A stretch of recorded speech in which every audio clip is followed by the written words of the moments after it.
Hello and welcome to Authors in Espresso. I'm your host, Nadia Gilkes, and I am so excited that we have our very first author spotlight. I am honored to bring to you today Angela Findley. We have known each other for many, many years. As many of you know, my life includes Toastmasters and football. So we met at Toastmasters. Years ago, before I even knew that she wanted to write a book. And now she has taken my self-publishing course, written her book, On This Rock. So beautiful. And she is here today to tell us about her journey and what's next and all of her ups and downs of writing. So welcome, Angela. Thank you for joining today. Thank you. Thank you. I'm glad to be here. I didn't want to do a bio because I didn't know what you wanted to share. So tell us a little bit about yourself. Okay. Well, I'm Angela Findley. I've written my first book. It's got to be like 3 years now. And I retired early. And this is something that I want to continue to do. I know, right? I retired I'm early. waiting to get there. Like the Clark sister says, I'm waiting to get there. Right. Okay. So, and I have no regrets about that. Things are different, but I have no regrets. I just, enjoying life, like Traveling the world and traveling and all of that wonderful. Retired early. My whole life has changed in a matter of less than a year. I had sold my house, moved into a casita that was like 300 square feet. Then I'm like, okay, I can't do this. So I moved into a condo, but I really sold my house so I can have more accessible cash so I could travel, and eventually I'll buy some more property or do something with it. But my main thing was to travel, and I just love it. I want to say between now and the end of the year, I have like 4 trips. And It's incredible. It's a great itinerary. I'd like to join you, but I still work. Well, you travel all the time too. I see you all the time. But yeah, I'm going to Chicago and I'm going to Alabama for a couple of weeks. And then I'm going to, oh my gosh, I can't even remember. I'm going to DC. That was a last minute trip in the same month. And then the big trip I'm doing is Thailand, Vietnam, and Singapore. And that's going to be about a month. Wow. And my whole reason for selling my house, also other than travel, but I want to be like a nomadic expat, right? I want to stay here for a month here, but then I found out. So we are going to get lots of stories in the future, very likely travel based. I'm trying to think of a way, since it's not my theme or forte, is to do like a travel blog. I guess that's what it is. Oh, yes. So this and where I met. It's just not really my thing, but I'm going to try to make it my thing. Oh, that will be awesome. See if I can put it together. But yeah, that's me. Yeah. So tell us a little bit about your book. I don't want to give too much away, so I want you to describe it, but I would say it is a church drama. Right. It's very courageous because, especially those of us who grew up Kojic Baptists, it's like, what happens in the Fight Club? Right. You don't talk about the Fight Club.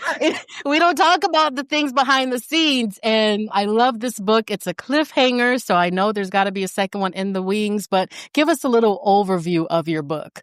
Well, yeah, like you said, it's about a church, not a mega church, I want to say, but kind of close to being a mega church. Not a small church, a medium church, but it is a really large church. And it's family who's been well known in the Las Vegas area because it's set in Las Vegas, Nevada.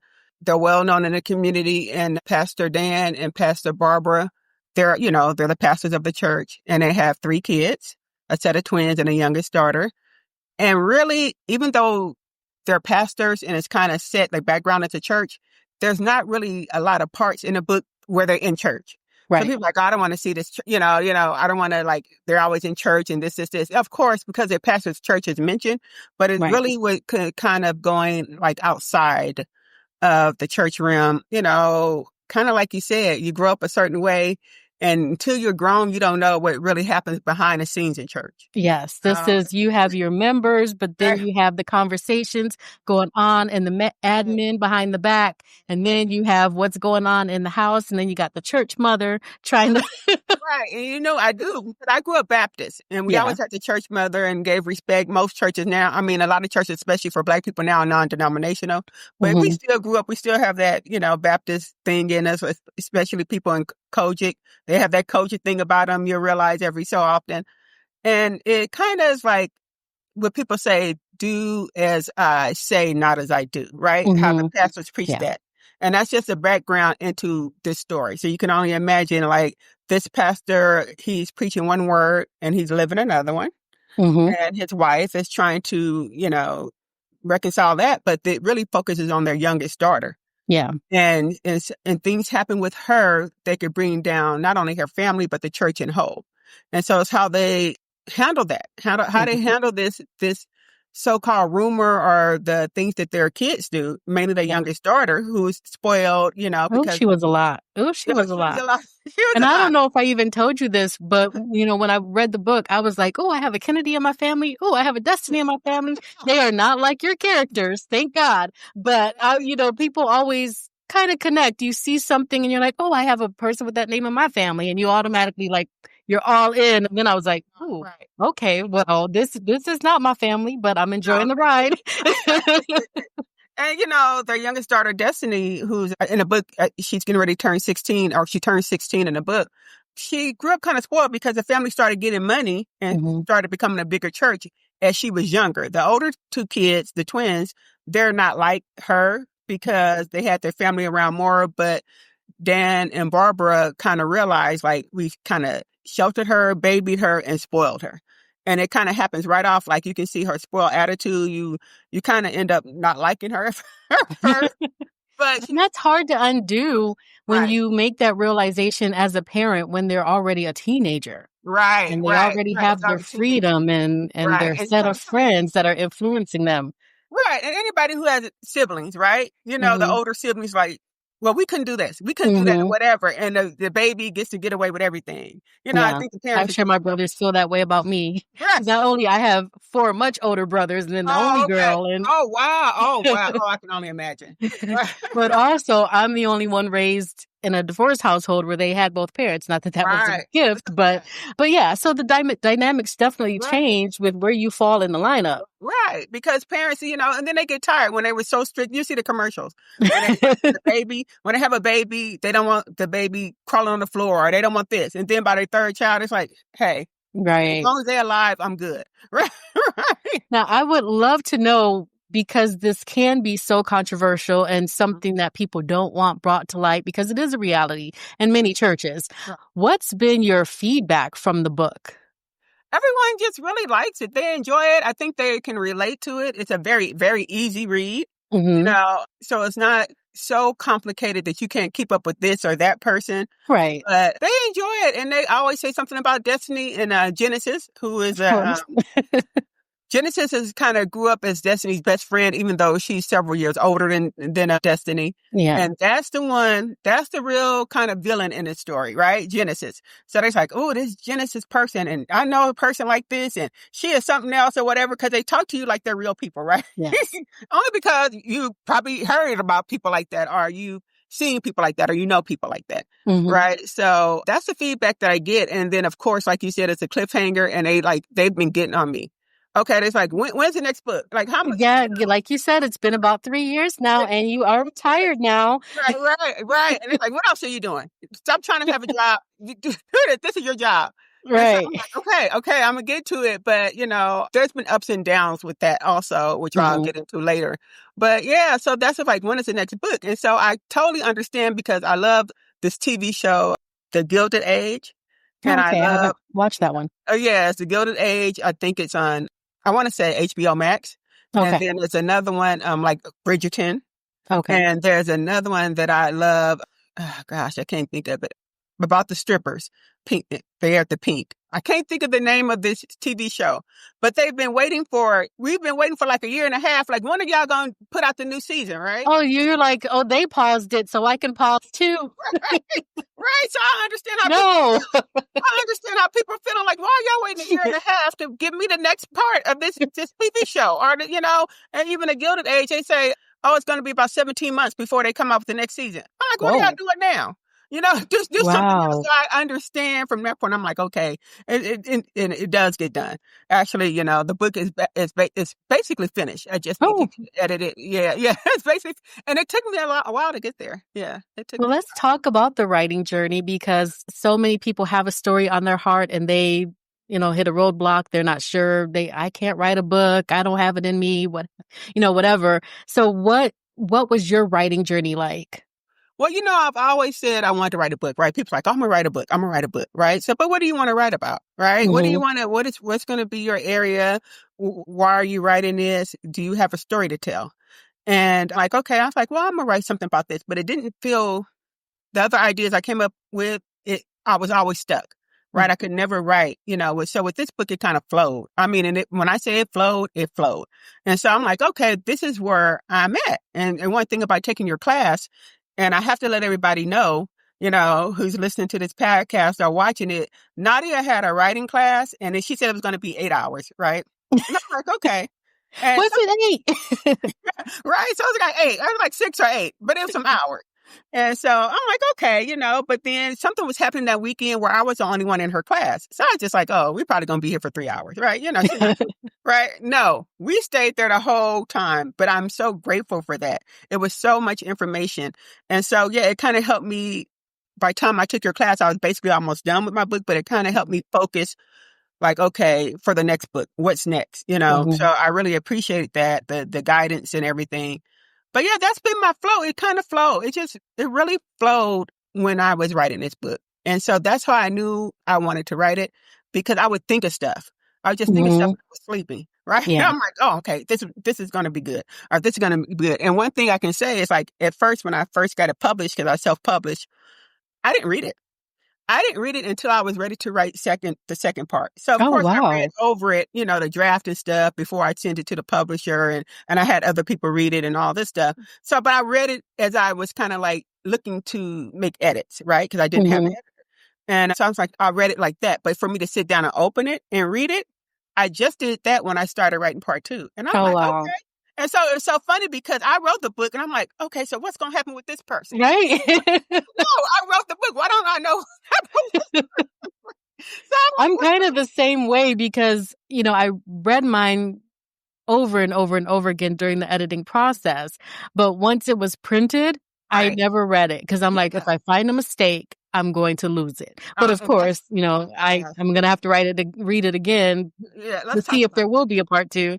But yeah, I totally get that. Like once it's in print and I'm holding it in my hand, that was the goal.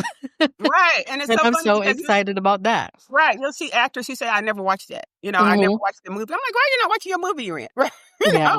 And I guess they feel the same way, because when I finally read it, I'm like, oh my God, look at this mistake. Oh my God, look at this mistake. Like, and so that was one thing, like, if any advice I can give is to get an editor, and it Yeah. was a lot of money. It was a lot of money. And since I was self-publishing, it was already so much.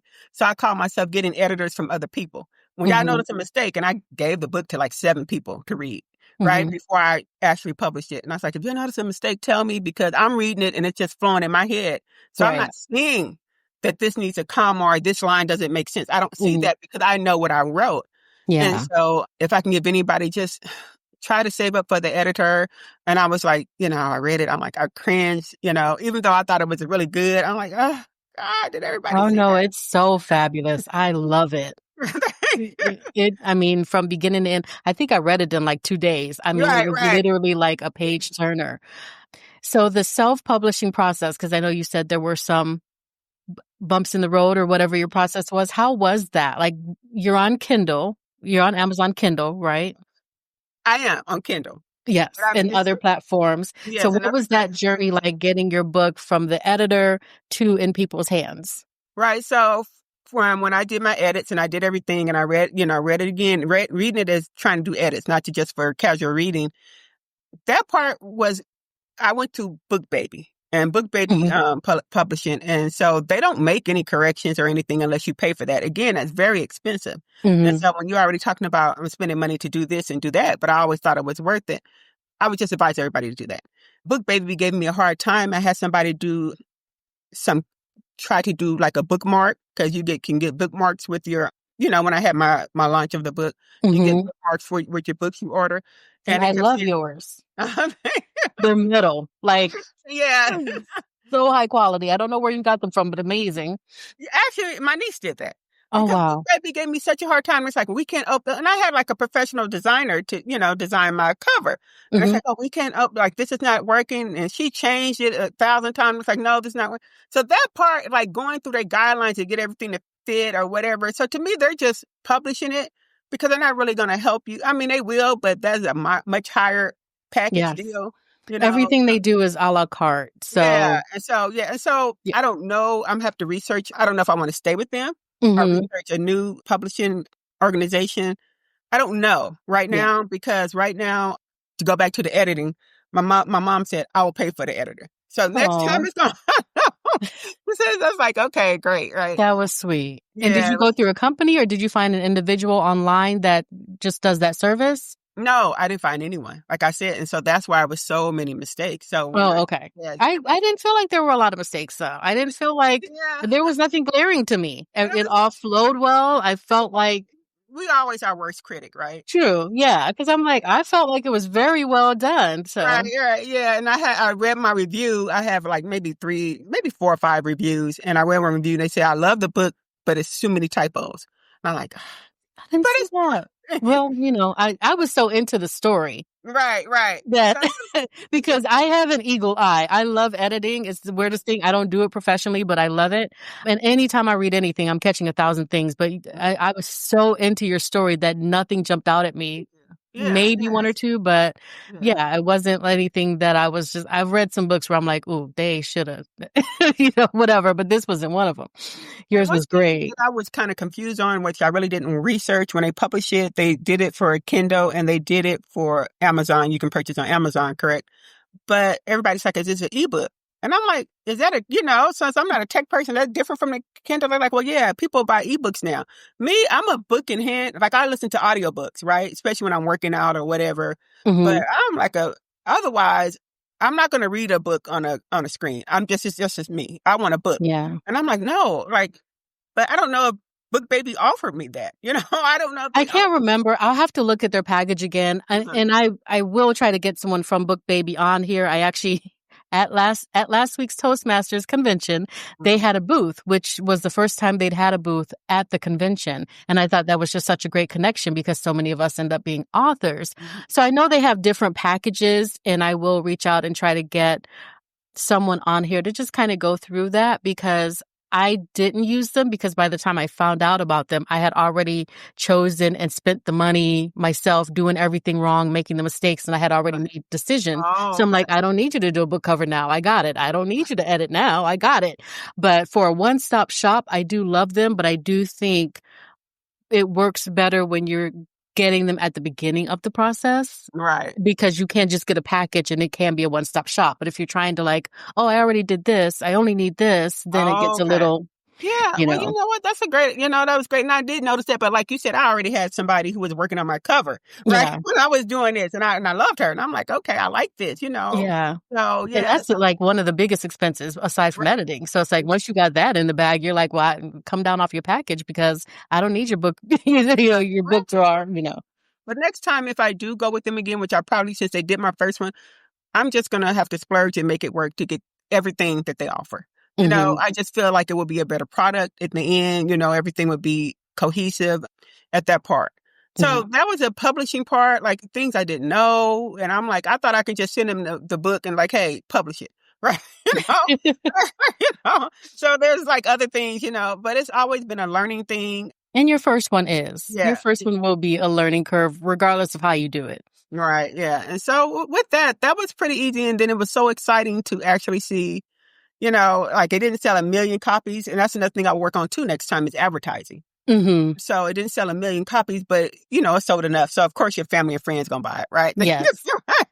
But it was so cool to see my name on Amazon, right? To see my Yes. book on Amazon. So I just love that part, and I was really excited about it, and I still am. And I wanted to talk a little bit, since you mentioned it, the book cover itself, because we both use the same Right, artist, right. hand drawn. I love it. Hopefully that's coming through a little It's bit. coming through a little bit, A little yeah, bit. Okay. yeah, It's yeah, beautiful though. yeah. On this rock, and it's like she said, on Amazon you can get the hardcover or Kindle. But it's gorgeous. How did you come up with the concept? Well, when I was talking to her, Raven, when I was talking to Raven, she's the one who did the book cover. she says, what, she kind of asked me, what do you want? And I was like, I don't like abstract things too much. I want something to show something about a person. Or I didn't know if I wanted an African American family, because I see books and like Barnes and Noble that have like, it looks like a picture to me, right? Like somebody took a picture and put it on, with the family. And I'm like, I don't really want that, but I want you to look at it and see kind of like what's the story is going to be about. Yeah. Right. So she said, we can come up with you got the church off in the distance right. And we can have something like a family tree. And I kind of told her I want that. And then she has like a eye on there to like, so now we can see, like look deeper. And then, then she kind of has on the back cover, a picture of, what's supposed some to be leaves. Right. Some leaves, but it's supposed to make a face like Destiny. Destiny. Oh, it does. Yep. Yeah. Right. Like Destiny breaking up the family tree or something like that. That's the youngest daughter. Okay. Yeah. So, and that's what I came up. And so she sent me different color schemes. I could have did it all red to like something's like devious going on, like red to catch your eye. But I kind of gravitated towards green, but she did the eye in red, something like that, the leaves, some part of the leaves in red. So that's the process with that. So it was great because I can kind of just tell her what I want. She sent like 4 or 5 drafts. I picked this one. Yeah. And it looks beautiful. Yeah, it is a beautiful cover. So now that the second one is, your first draft of that is done, is there a timeline? I feel like there should be a timeline because very special things are happening for you in March that are going to take your time. So I feel like, are we getting like a Christmas part 2? Are we getting a New Year's part 2?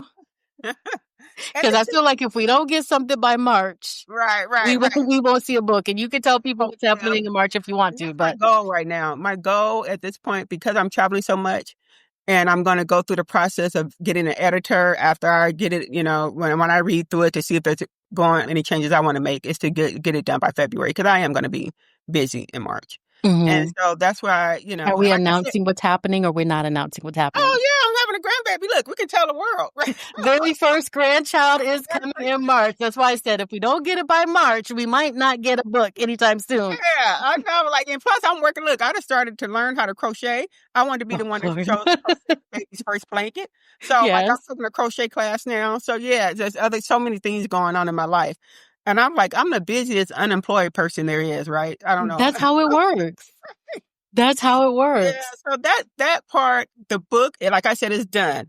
And the lady who does my hair, she tightens my locks for me. And she was like, I was telling her I was bored one part, when I first retired, because I've been retired for 3 years. I was like, I'm kind of bored. This is it. She said, no, you're not bored, because you have a whole book you should be writing. Right. Thank you to the hairstylist. And I'm like, okay. And I think, just to be honest, I'm going to be really, really honest right now. I think I was kind of discouraged. The typos bothered me, which is not a big deal. But I was kind of discouraged because, I don't know, I just thought it would sell more. I even paid, like, if people go to, he's a social media personality, not Carlton Banks. I don't know. He's like, he does jokes about the church. He does that, and he has dressed up in different characters of the church. But so he did a promo with my book.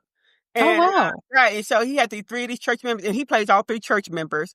And, wow. The one that is kind of the church member who has an attitude or whatever, she's like, girl, have you read this book, Honest Rock? And he said, now this Destiny girl, she fast, but I want you to know, so he did all that. It was so cute.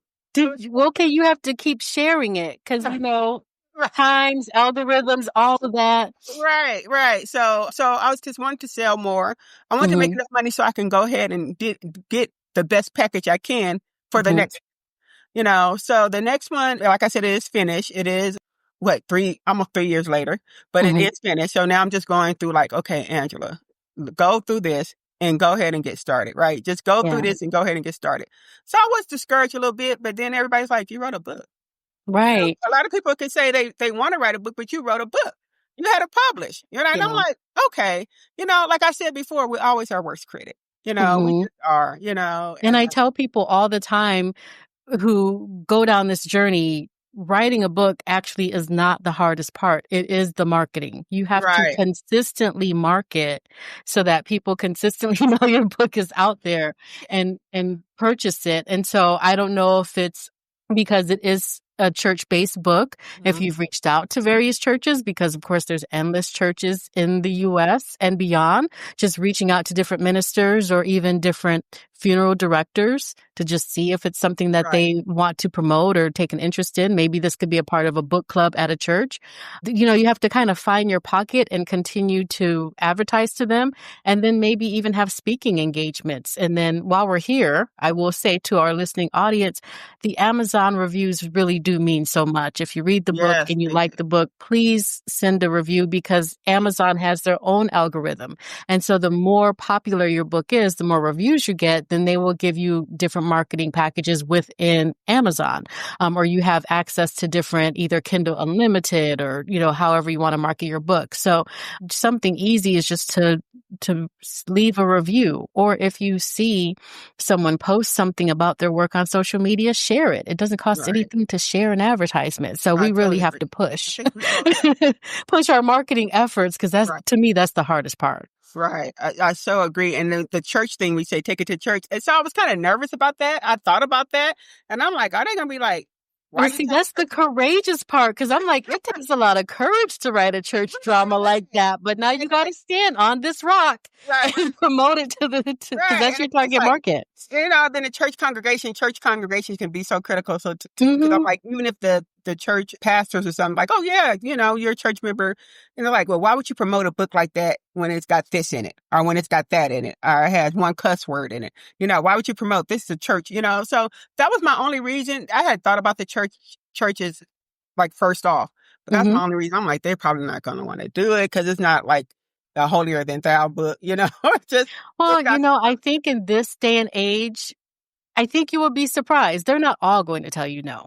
So I think you just have to be courageous and put it out there. And then for some of the younger congregations, they will be more willing, I think, to take that on, because a lot have singles ministries and women's ministries for young adults and sleep-ins. And I still see a lot of these things going on, even in some of those non-denominational spaces where they might be open to reading a book like this because they're trying to have a lead-in to the conversation for the younger people. And I think what you touch on as far as your body appearance and your friend circles, I think there's so many conversations they can draw from that.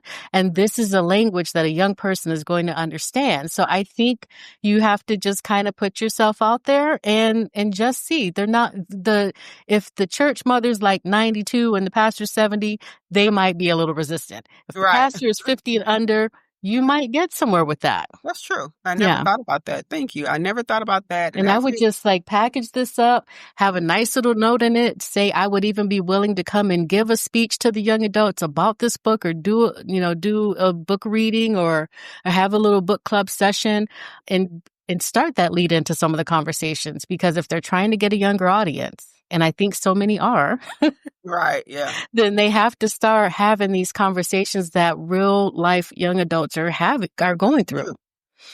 Excuse me. Yeah, that is so true. And I just recently got my taxes done. Don't judge me. I just got them done. Hey, I can't judge, because I was so depressed. I didn't do mine the whole pandemic. So we are just coming under everything I owed during the pandemic. So, hey, it is what it is. People are where they are. No judgment. Yeah. So in my tax professional, she's in Atlanta, and I was doing a Zoom call with her because, you know, I was filing late, and she told me some things she said, did you write the book this year? You know, did you write it off for last year? She said, she said, take some classes so you can write this stuff off. She said, I need you to kind of like have this as a business. Yeah. And I'm like, I never thought about that. And I'm like, okay, how would I turn this into sure. It's a whole little DBA on your taxes. Oh, okay. And all of that, printing, editing, having the book cover done, whatever you have to pay for marketing, all of that. That's your next class. So make that your next class. Okay, well, let me write that down. Tax write-offs. Make that your next class, because like you said, the writing part, it is really the easiest part at this point. Yeah. So yeah, I didn't know about this. And then she told me, I don't know if you heard about this, Nadia. She told me about something like, I want to say it was called Funnel.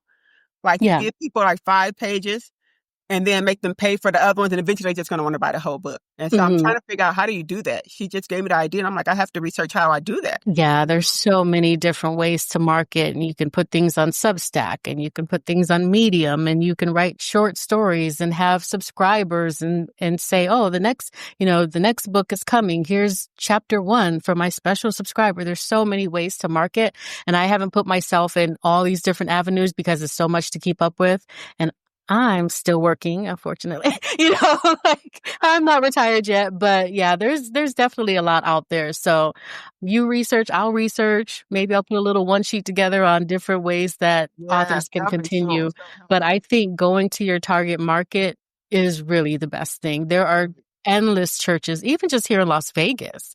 I would start with every single one of them. We have so many big ones that gear towards a younger audience. I think you would be surprised what doors might open for you. And people love a local book. Like, it's set in Las Vegas. So, of course, this should jump off here first. Right. But then you mentioned Atlanta, and I recently joined House of Hope as a virtual member, and they have a pretty young congregation too.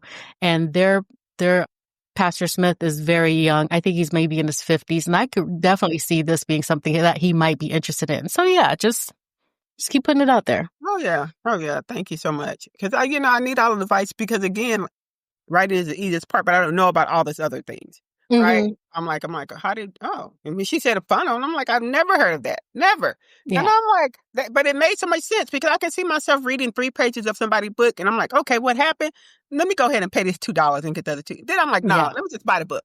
I'm gonna buy the book. So I can see that. I can relate to that. And you might even, I've never really tried this, but you might even be able to, once you get a bigger following, have like a Patreon where you like read the book, like a chapter every month. And maybe, for however many chapters you have, maybe people will buy in just to hear you read it and do a Q&A or something along those lines. So there's a lot of ways to get creative with it. Right. Okay. Yeah. So what would you tell somebody who's sitting there with kind of an idea, but not sure if they want to take this journey and actually write a book? I would say, just don't say, I'm going to write a science fiction book, if that's not your thing, right?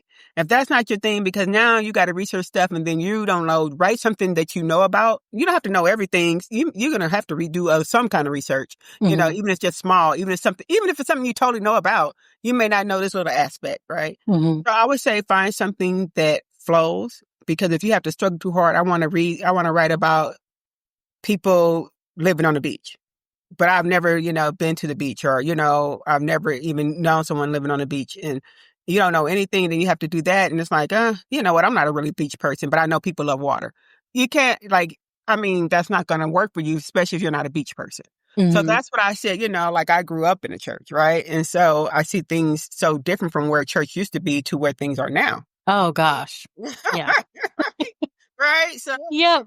And I'll just leave that there. Right.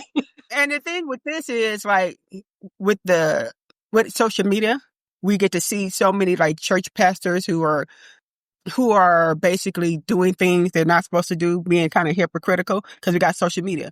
But I feel like it's always happened, but now with this instant notification, we know about it today. Right. People's mistresses jumping up in the pulpit. We don't have to see something 20 years later. We didn't never know that happened. Like, it's always happened. Right? Yeah. It's always happened in the church. It's always happened with families. Even if you're not your church family, you always have somebody in the family who's kind of like this person or kind of like that. When you have people, you have flaws. It's just what it is. And so that's what I would tell them. Write something that, like I said, this book flowed with me, even though I was trying to write other books about other subjects, and not subjects that I was totally unfamiliar with. But it's just that I didn't have that kind of passion, like where I already could see the beginning, middle, and end. And that's what I did. I could see the beginning, middle, and the end.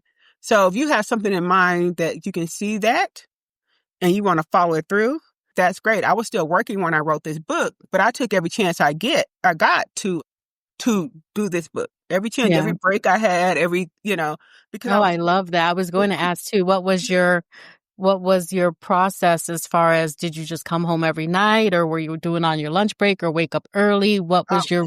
Yeah, oh my goodness. And this is what I did. And you told me you couldn't do it. I remember this. I wrote I handwritten wrote all my books. That's right. I Yep. did. I wrote it up to, so I had Because all I these think one books. time you tried to hand it to me, and I was like, "Oh no, no, you copy it. Don't Right. give me any originals." Right. So I wrote this whole thing out. And then, most people do it on their laptop or whatever. So I said, let me try this for the second book. Couldn't do it. I could not do it on my laptop. I still had to write it out. I don't know what the difference Wow. was. I couldn't. I don't know if I just didn't like it, because I want to be ready when I start getting on a laptop or the computer. I want to be ready to go, to go. I don't want to go back. Mhm. So I think I did the first 2 chapters, and it was a struggle for me. So you find yourself, anything you're struggling with, find another way to do it. And so I'm like, Yeah. okay, I'm just going to handwrite it, and I So love in it. handwriting it, did you literally write it from beginning to end then, or did you write pieces and organize it later? I wrote it from beginning to end. And so, yeah, sometimes I would have to look back. It's like, okay, what did I say about this? I don't want this to Yeah. trip me up, later on. I said, did I say this?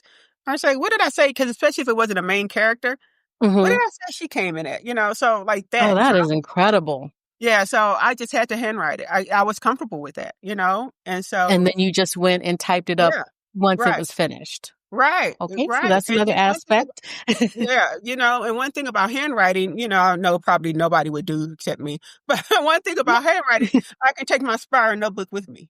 So if I'm True. fine, I don't have to break out my laptop every time and do all this stuff. If I'm traveling, I don't want to carry my laptop because it's kind of heavy. I can bring my spiral notebook, and I can kind of like, okay, I can finish this while I'm sitting, whatever. And because it flowed so easy for me, that wasn't hard for me to do, Yeah. I so. love that idea. That's beautiful.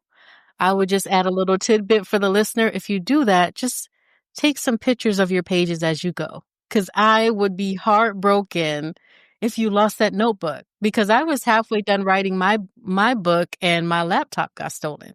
And if it wasn't for the beauty of the whole Apple family, and I got, when I finally got another computer and I put my login and everything came flowing back because it was in the cloud somewhere. If it didn't come back, I wouldn't have written my book. I wouldn't have started over. So just try to have a backup just in case. Take some pictures of your pages so that if you have to. Right. And the same thing kind of happened. But again, I had my spiral notebook. I put everything, I didn't want everything on my computer like that. So I put it on a drive on my USB, and I lost it I thought I had lost it in the casino. And I was like, oh my God. So I went back to the casino. I'm like, my book is on there. My book is Oh on it. my gosh. And I was Yeah. like, I don't want to type this over again, but I have my spiral notebooks in case I had to, but I found Yeah. the drive, right? So now I'm going to, when I get because I do need to get a new laptop, I'm going to get one with more memory. So it doesn't Hmm. matter if I put all the stuff on it, and I'll Yeah. probably still back it up because I did save some on my actual hard drive.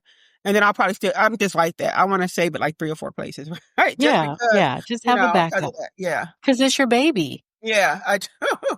And So I don't want us to leave without knowing how we can follow you. Where can people find you? We for sure want to make sure that we can know when your next book is coming. So let us know where we can buy the book, where we can find you, and then your timeline. Okay. So right now, I'm 56, so I'm old. So You are not. Stop it. I'll get hipper. But right now, I'm just on social media under Facebook under Angela Findley. Same Okay. thing with Instagram. I don't really go on Instagram like that, but I Me will. neither. Yeah. I need to get more comfortable with all the social media sites because I'm just it's not me. But I Yeah. know everything gets promoted now. People become stars off Hmm. of social media, right? So it's something that I have to get more comfortable with doing that. So just Angela Findley under Facebook would be the easiest because I look at Facebook more than I do Instagram. Hmm. My next book, I want to have it done by February. It may be sooner because, like I said, Valentine's Day. right. It may be sooner because I am finished with the book. It's just Hmm. me getting it together and going through it, and I'm kind of And slowly. you So have like a 15-hour flight coming up. So if right, nothing else, right, that could be, November when you're traveling. I'll right. just knock it out during this flight. Right. So that's such a great idea. And that's probably what I'll do. And I always kind of think of something because I actually, in my head, I don't know if this is normal for you, but in my head, I have like 3 books, right? In my head, I have like 3 books. I was like, oh, I want to write about this. I want to write Hmm. about this, and I've kind of like did a little background on it, like an organizational sheet. Like, okay, I want to do this when I get time, but I want to finish this project first, Yeah. you know? So, but yeah, so hopefully February, and it will always be on Amazon. I'm going to find out how to once I take your class and you show me how to advertise when you do your class, I'll find out how to be more accessible, but I will circle back, I'll And it circle back. probably is. I can't imagine that. I think it is on Kindle and hard copy, right? Or is it just on Kindle? I think it's on Kindle, Okay. Kindle and hard Well, copy. Kindle and hard copy, yes. Yeah. Mhm. So that's because, I read everything on my phone. I have the Oh, Kindle app right. on my Yeah. phone. So Right. I don't like to travel with heavy books, so I don't normally take them with me. But anytime, like people that were in my class, I bought their books. So I have the hard copies. And then anytime I'm reading an autobiography, I like the hard copies. Other than that, I'm one of those that's using the app. Right. And see, I cannot. I don't know why. I do not like reading things. I don't know. It's just me. It's just something I prefer, but Do you think that an audiobook will be coming for your book? Has that been in the plans or not yet? well, like I'm sure this happened to you. Once you publish your first book, you have all these people coming to you. Oh, I can put your book on an audiobook. I can do this, whatever. But it's always at a large fee, right? At a large fee. And again, I'm like, okay, look, it took my money to get it self-published. I don't know you. I don't know, because then I go back and look at the reviews for these people. And they say, oh, Mm-hmm. they're scams or this. So if I do, which I want to, because I do listen to audiobooks, it will probably be through Book Baby if I get the whole Mm-hmm. package. So I know this package is going to be expensive, but if they offer And that, would you do the voice or would you have someone else do the oh, voice? I probably would have somebody else read it. Oh, okay. Yeah, I probably would have somebody else read it, only because, well, you know what? When I was in junior high school, I was a drama. I did a lot of drama, so I could do it. I don't know. I don't know. You know what I'm saying? Because it may be. I don't know. I'm just saying. I just always thought I would have somebody else do it, but I never Mm-hmm. really thought about it like that. And is it just a 2-book series or will there be a third? Even though my ending has been written already, it looked like it'll be a third, but then I was thinking about changing it and making it the end. So I don't know, it would kind of be I hard for me to so want say. more with this family. I feel like this could be a TV drama. It's so good. Yeah, so I'm thinking about changing it and making it the end, and I'm like, but then I'll have to rewrite so much stuff. So it will Oh, probably be a third book, only because the second book doesn't finish it. It kind okay. of does, but And it it doesn't. could be kind of like, it could be the magical number of 3, the Trinity. I Right, come out with the book every 3 years, and right, there's 3 in the set. right. There you Yeah. go. You're welcome. Thank you. Yeah, so that's what I'm looking at right now. People are like, oh, we're going to have to wait again. But it really is kind of a cliffhanger at the end of this one Oh, also. I love Just it. fair warning, right? Well, thank you so much for joining me today. You, like I said, you are my first highlight. When I started this venture, I was like, I have to have her. I so enjoyed your book so much. I thank you for the support you've given me, coming to my class, taking my advice, all of these things. And I'm just so proud to hold your book in my hands. It was such a great read. I hope that so many people see this and run out and get it and tell your friends about it. And I look forward to your church tour. I feel like there are churches that are going to welcome you in I and bring you know. in to talk to the young people. So Wow. Yeah. I think that's the next part of your venture. We just haven't gotten there yet, but we're gonna, yes. So we're speaking that into existence for you. So thank you so much. And thank you, the listener and the watcher, for supporting us. Please spread the word. It's Angela Findley on This Rock, available on Amazon, hard copy, and Kindle. Okay. Thank you. Bye, everyone.